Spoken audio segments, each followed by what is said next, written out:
dalam sholat lalu terbayang akan sesuatu, bagaimana cara memulakannya?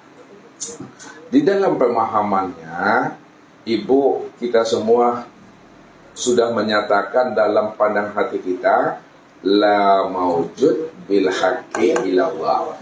Tidak ada yang wujud yang nyata dalam bentuk rupa apapun, dalam wujud sesuatu yang lain pun, melainkan itu semata-mata nyatanya wujud Allah.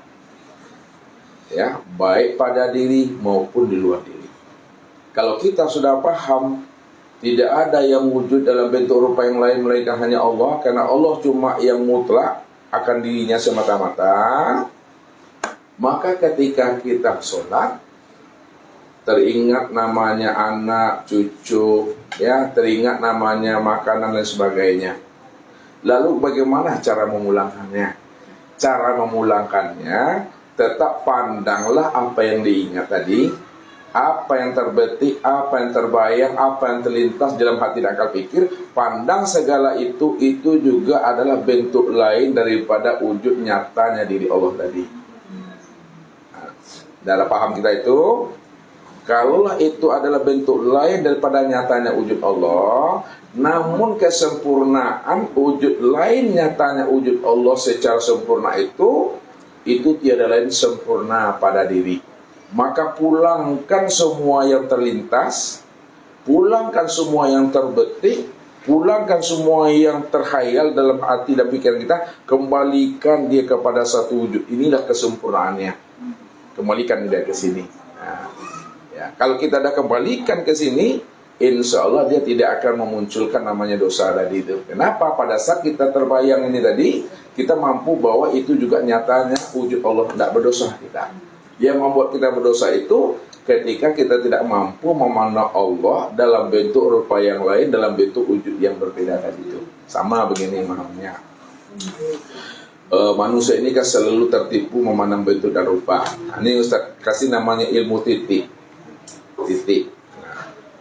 Titik ini bertajali, berganti bentuk dan rupa menjadi huruf A, B, C sampai Z. Nah, pertanyaan Ustadz, dalam bahasa pandangan Zohir nih, pandang Zohir, samakah huruf A dengan B, B dengan C, C dengan D secara pandangan ini?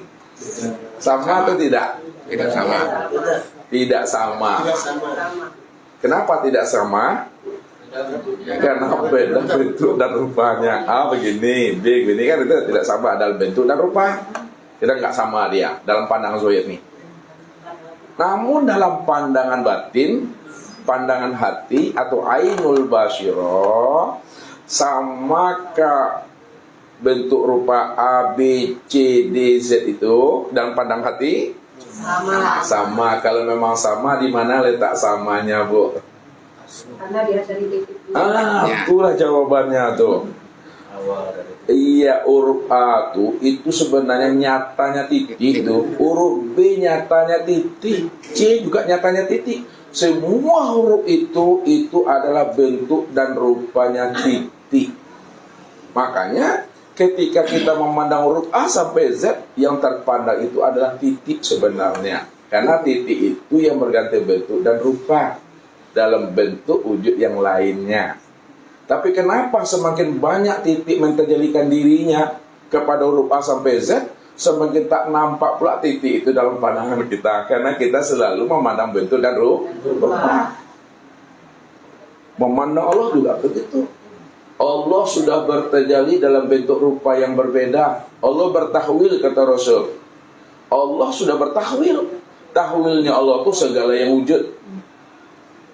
Ya, kalaulah tahwil Allah itu segala yang wujud, itu artinya segala yang wujud itu adalah bentuk rupa wajah diri Allah. Namun kenapa manusia tidak mampu memandang Allah pada bentuk rupa yang berbeda? Karena manusia ini selalu tertipu memandang bentuk dan rupa. Nah, lalu bagaimana supaya kita bisa memandang Allahnya pada segala bentuk dan rupa? Hilangkanlah segala wujud bentuk dan rupa itu, ya, maka nyatakanlah Allah. Allah lah rupanya, yang wujud dalam bentuk rupa yang lain itu. Makanya pada saat kita sholat, apapun yang terlintas itu juga nyatanya diri Allah. Apapun yang terbetik itu juga nyatanya diri Allah.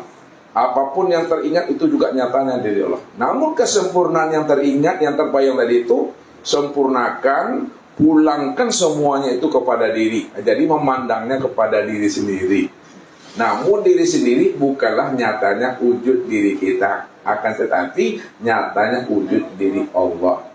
Nah, kesimpulannya bahwa kesempurnaan alam sebagai tajalli Allah sempurnalah pada insan ini. Nah, benarnya. Jadi malaikatnya ada di sini, iblisnya ada di sini, jinnya ada di sini, hewannya ada di sini, tumbuh-tumbuhannya juga ada di sini, semuanya ada di sini. Itu yang disebut insan itu. Begitu Bu. Dalam pandangan marifat lagi. Tadi hakikat. Dalam pandangan marifat, kalaulah Bapak Ibu kita semua adalah nyatanya wujud Allah, nyatanya rupa Allah, nyatanya wujud Allah dan nyatanya rupa Allah itu tiadalah adalah Allah itu sendiri, maka pada saat itu kita sholat itu tidak ada lagi mengingat-ingat. Kalau masih mengingat itu tanda lupa. Semakin diingat semakin jauh Tuhan tuh. Jadi kalau tidak mengingat, apalagi Ustaz, ya kan? Nah, cukup dinikmati aja sholat tuh. Ya, menikmati sholat itu maksudnya bukan kita yang menikmati sholat, Allah yang menikmati dirinya sendiri di dalam sholat itu.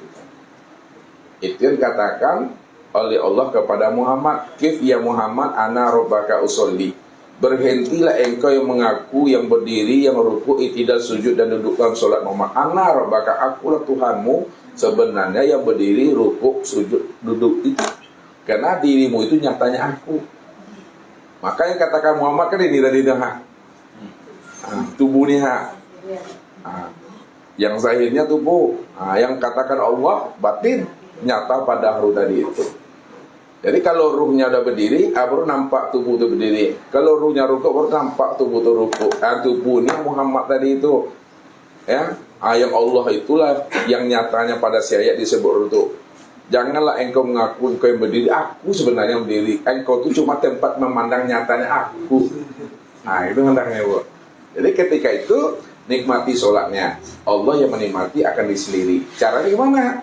Hadapkan wajah ke tempat sujud. Hadapkan dada ke kiblat. Mulut membaca ayat. Mulut baca ayat.